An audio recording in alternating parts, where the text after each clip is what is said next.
Hello everyone, কেমন আছেন সবাই? আশা করি অনেক ভালো আছেন। চলে আসলাম আরো একটা ছোট্ট ভিডিও নিয়ে। ঢাকা শহরের সব ভাইরাসকে দূরে ফেলে রেখে ঢাকার বাইরে আমি চলে এসেছি নিজের বাসায়।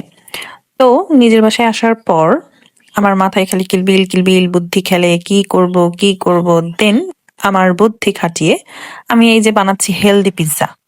মানে পাউরুটিগুলোকে পিস পিস করে কেটে ঢং মং করে কি বানালাম, ওভেনের মধ্যে দিয়ে দিলাম।